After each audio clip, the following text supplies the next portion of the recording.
दोस्तों, ये 1917 की बात है। इराक के पहाड़ों में बरतानवी जनरल स्टैनली मॉवदे का एक चरवाहे से सामना हुआ। जनरल चरवाहे की तरफ मुतवज्जे हुए और अपने मुतरजम से कहा, इनसे कह दो कि जनरल तुम्हें 1 पाउंड देगा, बदले में तुम्हें अपने कुत्ते को ज़िबा करना होगा। कुत्ता चरवाहे के लिए बहुत अहम होता है।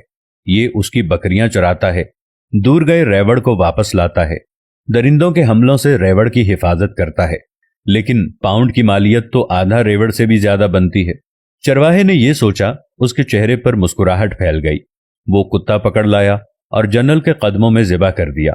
जनरल ने चरवाहे से कहा, अगर तुम इसकी खाल भी उतार दो तो मैं तुम्हें 1 और पाउंड देने को तैयार हूं। चरवाहे ने खुशी खुशी कुत्ते की खाल भी उतार दी।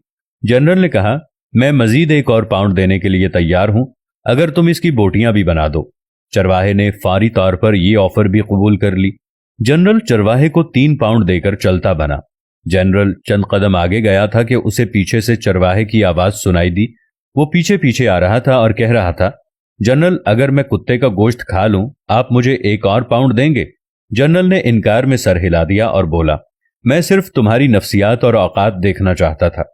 तुमने सिर्फ 3 पाउंड के लिए अपने मुहाफिज और दोस्त को ज़िबा कर दिया, इसकी खाल उतार दी, इसके टुकड़े किए, और चौथे पाउंड के लिए इसे खाने के लिए भी तैयार हो, और यही चीज मुझे नहीं चाहिए।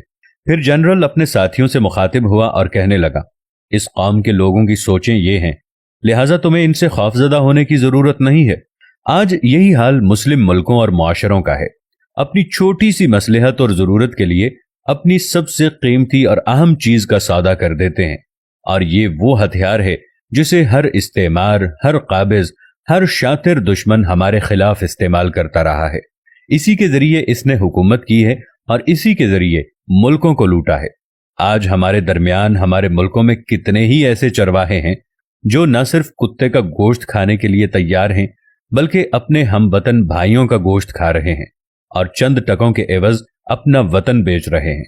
ये वाकया डॉक्टर अली अलवर्दी की अरबी किताब लम्हातुल इज्तिमाइया मिन तारीखिल इराक से लिया गया है, लेकिन मौजूदा हालात पर बिल्कुल फिट बैठता है। कुत्तों की दौड़ के मुकाबले में एक मर्तबा एक चीते को शामिल किया गया, लेकिन ताज्जुब की बात यह है कि जब मुकाबला शुरू हुआ तो चीता अपनी जगह से हिला तक नहीं और कुत्ते अपनी पूरी कुव्वत के साथ मुकाबला जीतने की कोशिश करते रहे। चीता खामोशी से देखता रहा। जब मालिक से पूछा गया कि चीते ने मुकाबले में शिरकत क्यों नहीं की, तो उसने दिलचस्प जवाब दिया। कहने लगा, कभी कभी खुद को बेहतरीन साबित करना दरअसल अपनी ही तौहीन होती है। हर जगह खुद को साबित करने की जरूरत नहीं होती। बाज लोगों के सामने खामोश रहना ही बेहतरीन जवाब होता है। कुत्तों के साथ कुत्ते दौड़ते हैं, शेर और चीते नहीं। इसलिए हमें अगर खुद पर यकीन हो कि हम बेहतरीन हैं, तो इसके लिए जरूरी नहीं कि हम खुद को साबित करने के लिए कुत्तों के साथ मुकाबला कर लें, बल्कि चुप रह लें। इसलिए हम हर बात का जवाब नहीं देते। कुत्ते समझते हैं हमें मुकाबला करना नहीं आता। इस वाकये की दुम यह है कि हमेशा चीते वाली सोच रखें, वरना कुत्ते हमेशा परेशान करते रहेंगे।